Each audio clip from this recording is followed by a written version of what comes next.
Awesome. Yeah, started recording. Okay. Hi, Lee. Hi, everyone else. Hello. Welcome, welcome to another episode of Off the Cuff. And today I have with me Leigh Jack, who writes romance, but there is a twist. She writes romance with a twist tinge of suspense. So, hi, Mhm. Leigh. Thank you for agreeing to do this, and we'll try to keep it as candid as possible. Sounds great. Thank you for having me. Okay, Leigh. So, it's a different concept altogether that you write romance and then you also like to add suspense to it. So, have you also always been in this intrigued in introducing those plot twists amid high tense and simmering romance, or was there a pivotal point for you? You know what? It was not always my go-to genre. So I have always been a romance writer. That is first and foremost my favorite. I am a romance reader. I love those sweet love stories with the happily ever after. I read spice, I read no spice. Any love story is just perfect for me. However, friends at school, I would say like last year sometime, maybe the year before that, they started a book club. And the first book was a thriller. And I was like, I really want to join, but I've never done thrillers. I think they're too scary for me. So they talked me into it and I tried it. It was actually The Teacher by Frida McFadden. And I fell in love with the plot twists. I couldn't get enough of trying to figure out who was behind the mystery, why were they behind the mystery, and it opened up a whole new world of books to me. So then when I was writing my first debut novel, I was like, I want that just happily ever after sweet love story, all of my favorite tropes. I want to combine that. But then I also want to put that twist in there because I think the plot twists are so fun trying to guess what is happening. And then when you're wrong and the author surprises you and you just want to like throw the book from shock, that's what I wanted to give to my readers. So hopefully I did a good job of blending and combining the two. And now that is my go-to for all of my future books as well. That's nice. And that brings me to the next question because you actually took away words from my next question that I had planned. I wanted to know what's harder to land.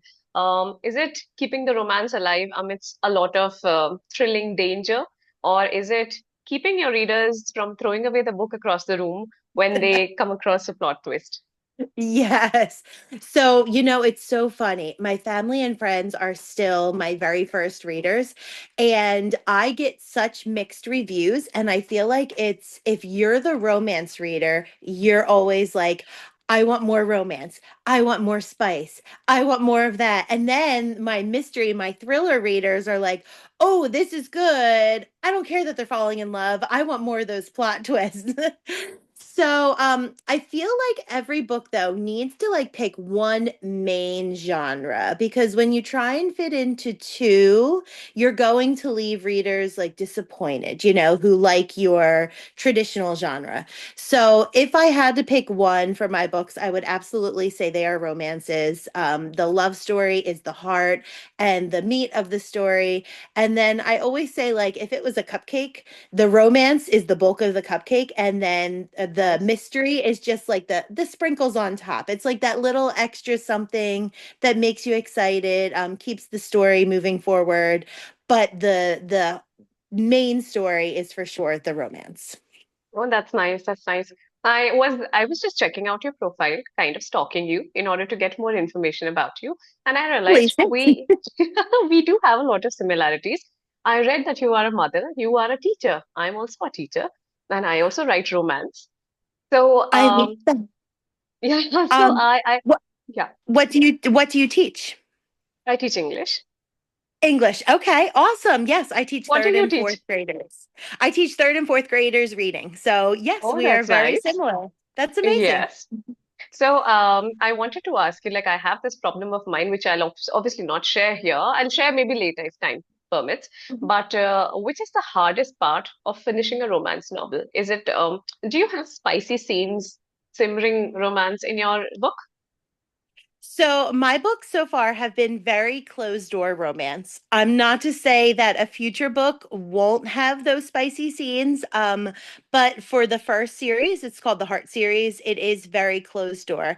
Yes. However, fun fact about me is Leigh Jack is not actually my name. It's a pen name, and I did that My God. mostly because I am a teacher, and third and fourth grade kids, they're always like, "Oh, I Googled you last night. I saw your picture." And I really wanted to Dude. separate the teacher side of me Yes. from the romance side, writer side of me, just to keep everything separated so the students at school Don't don't get to know know that. that I also write romance. But do you Yes. do you find has there been a moment when a student just, you however much you try to draw that line, that boundary, has there been a moment when a student or a parent actually discovered who you were and the matter just escalated? Maybe not in the bad way, but just, it came as a shocking surprise for you. Yes, they haven't directly discovered who I am yet, so that's very good. However, a lot of my colleagues and my teacher friends, I have been handing out books. They have been talking about the books with me, and a couple of students, one student came to me and she was like, "Do you write books?" And I was like, "Why would you say that?" And she was like, "Oh, I saw this other teacher and I heard you talking, and she said that you wrote a book." Because you don't think the students are listening when they're on the other side of the room, doing their own thing, but they are always listening. Yes, absolutely. Yeah, so I No. tried to kind of talk around it. I was like, "Oh, I would love to write a book. Wouldn't that be the coolest thing?" And then I like switched it back to her. What would you write a book about? To kind of veer her off the subject. So I haven't been directly found out, but there have definitely been hints. Oh my God, that must be difficult to keep up that facade and managing both the roles. So do your Yeah. kids know that you write, that you are an author as well? My students do not, but my kids at home do. Yes. They do? My son is 7 and he is my biggest cheerleader. He's Oh, nice. always going around town screaming, "Read my mom's book, Shared Hearts." My daughter, she's 4, she has a dress with hearts all over it and she calls it her Shared Hearts dress. The She always first book says, "I that want you've to written. wear my Shared Hearts dress." Yes. So my kids at home do, and that was a big goal that I had in finishing the book and publishing is I wanted to show my kids at home. This was a dream I always had. This was a goal Yes. I always had. And look, I did it. And you can do I'm things so too. happy. Yeah, I can see that smile on Yes. your face. That's the sense of accomplishment. That's so great. Yes, So, that's what it is, a sense of accomplishment. yes. Okay. Okay. Tell me this. Do you secretly enjoy torturing your characters? Because you mentioned your first go-to genre is romance, like pure romance. But the sprinklers that you called are just to add some fun. So do you like torturing your characters? You know what? I think I do. And I never knew that about myself until I started writing. But even the book that I am writing now, I did not, I always make like a very rough outline, and there was going to be nothing to torture the main character in there. But as I'm writing this book, all of a sudden I find that her mom passed away. And it's just like my fingers are just writing this. And she's kind of a loner and she is really looking for friends or family or someone to connect with. I feel like I always put something in there, some kind of heartbreak or some kind of danger for the characters. And maybe it just makes the happily ever after at the end all that sweeter because every romance I feel like needs to end with that happily ever after. Oh, I have a differing view. I will be the devil's advocate. My romances don't end on a happily ever after. I Well, now I need to check out your romances. Okay, that's and different. it might come as a surprise. I am too much, like you mentioned, you are into romances. I'm too much into deeply invested in romances, and I prefer. That's why the first question, I was mildly surprised when you said suspense romance because who wants suspense in romance? But I don't know. When I wrote my first book, I realized I did not want it to end on a good note, and I got mixed reviews.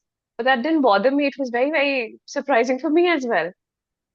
So, Yes. Wait, you know what? I kind of love that because of romance books, that's why I added the suspense too. I feel like they have that cookie cutter outline and you can almost guess what's going to happen. And sometimes I love that, but sometimes I read because I really want to enjoy the story and try and guess what's going to happen. So I have to check out your books for sure. I want to know how they end now. oh my God, yeah. Okay, which is your favorite romantic trope? So I would say I have two. I made Shared Hearts best friends to lovers because that has always been my tried and true fallback to. I just love how they have known each other for so long. They already know so much about each other. So they already have that banter. And the banter between the characters is always one of my favorite Yes. things. Mine too. When they have, yes, when they have that history and they can go back and forth at each other, call each other out on things. I think it just kind of ups the tension a little bit. And then my other favorite, I would say, is enemies to lovers because Mine there's too. something about, yes, when they can't stand each other, they want nothing to do with each other. And then gradually it's like that light switch goes on. Mhm. And that's one of my favorite parts. I just keep reading those books, just waiting for that moment to happen. Oh my God, my Kindle is loaded with enemy to lovers trope, and it's like I don't have that much of time, but I do have a lot of books to finish. So, I okay, love it. talking of, yeah, go That's on, go on. my problem too, is I have so many books on my Kindle and not enough time. And then as an author, I'm sure you understand too. I'm always like, do I read today? Do I write today? I don't have time for both. Which am I going to pick now? So I spend so long going back and forth between the two.